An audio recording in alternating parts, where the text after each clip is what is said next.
پہنے ہوئے حسنین کریمین حجرہ فاطمہ سے نکلتے ہیں، کم عمری کی وجہ سے کبھی گرتے ہیں کبھی سنبھلتے ہیں، اور آقا کریم خطبہ ارشاد کر رہے ہیں، خطبہ چھوڑ کے حضور نے شہزادوں کو اٹھا لیا۔ وہ منظر بھی زمانے نے دیکھا۔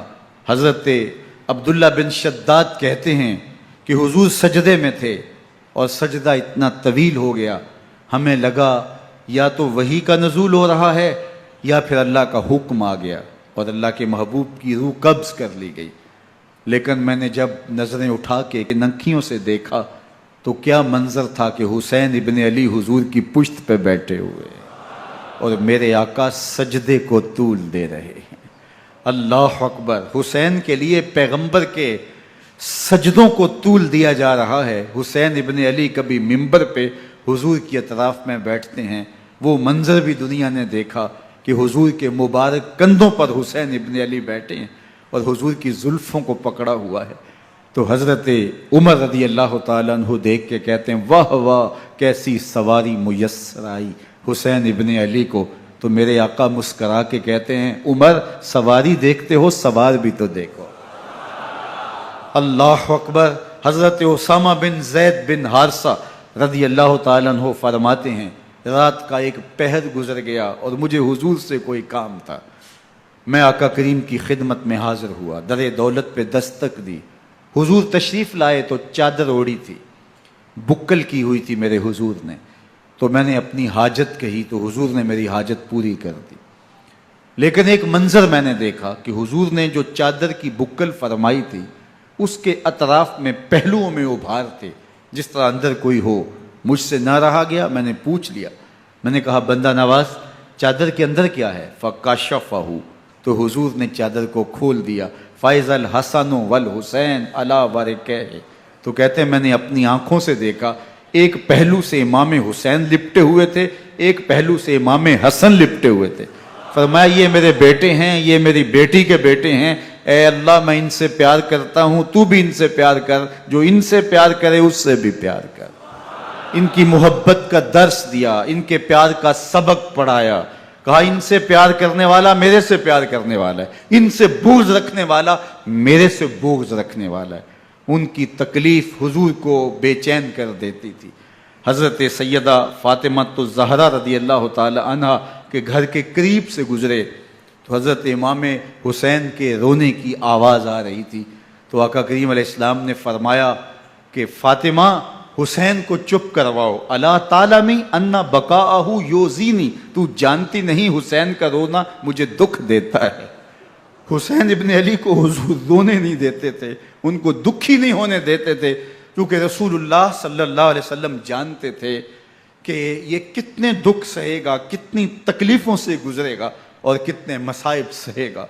زمانے نے وہ گھڑیاں بھی دیکھیں کہ حضرت حذیفہ بن یمان رضی اللہ تعالیٰ عنہ فرماتے ہیں کہ میں حضور کی خدمت میں نماز مغرب کی ادائیگی کے لیے حاضر ہوا، اور میں نے یہ اجازت خاص طور پہ اپنی ماں سے اس شرط پہ لی تھی کہ امی آپ مجھے اجازت دیں، میں حضور کی خدمت میں حاضر ہوتا ہوں، مغرب کی نماز بھی ادا کروں گا اور پھر حضور سے عرض کروں گا حضور میرے لیے اور میری ماں کے لیے بخشش کی دعا کر دیجئے۔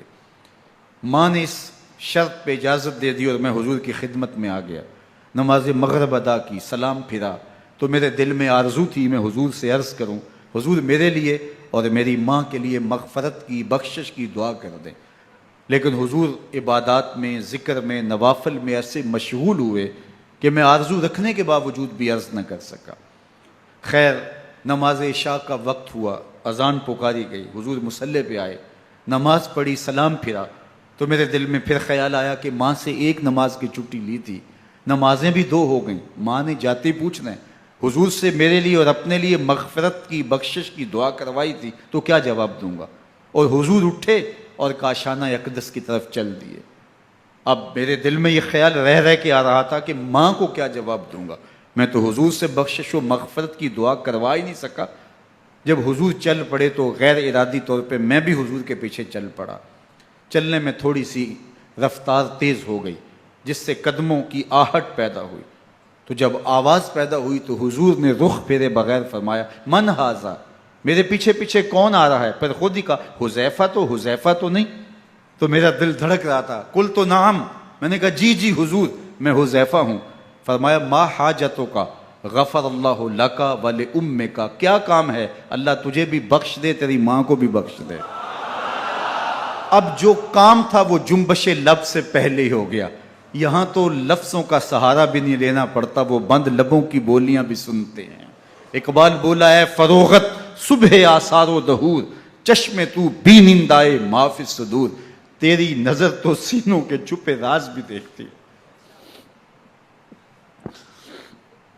تو کہا ما حاجتوں کا غفر اللہ لک ول امک,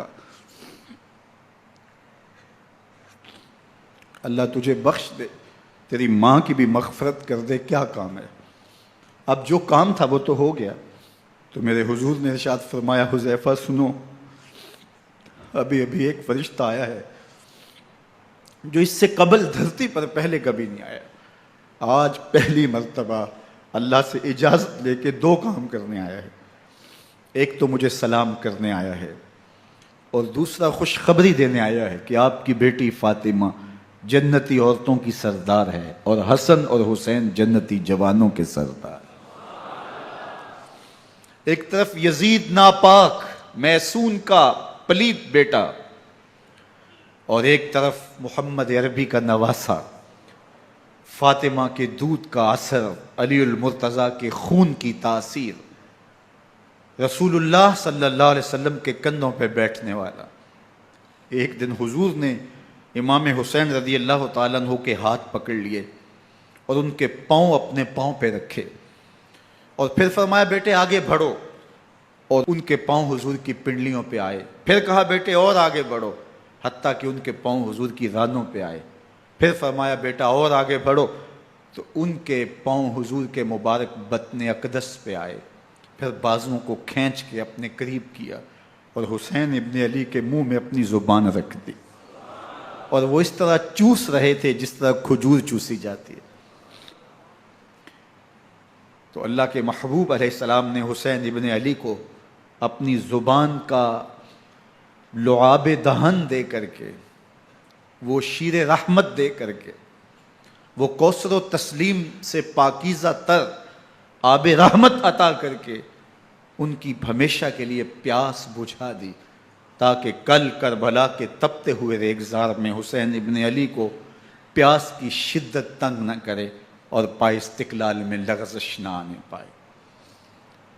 ان نازوں سے پالے ہوئے حسین کو, ان محبتوں سے پالے ہوئے حسین ابن علی کو امتحان بھی اتنے بڑے درپیش تھے.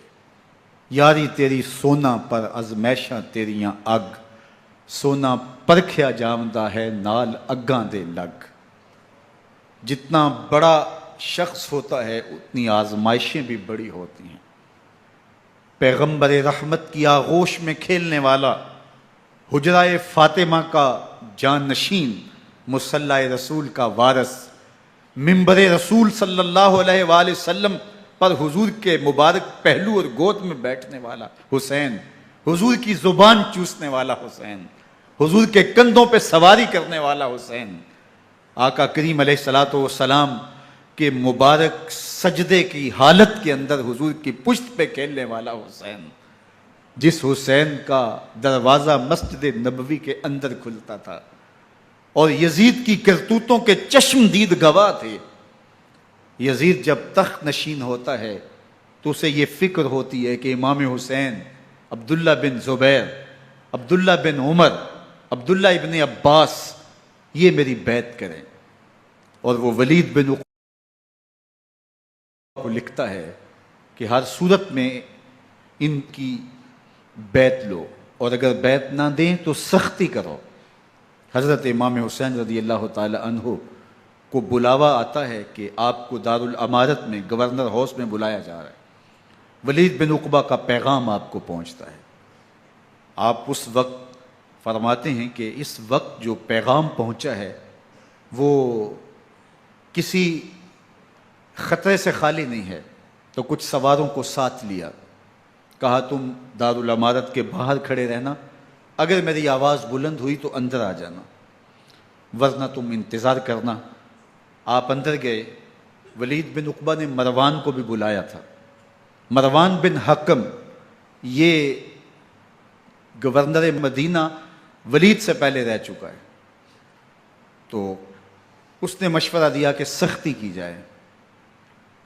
خیر ولید بن عقبہ نے کہا کہ یہ خط ہے، حضرت امیر معاویہ کا انتقال ہو گیا اور یزید تخت نشین ہوا ہے، لہٰذا وہ آپ سے بیعت کا مطالبہ کرتا ہے۔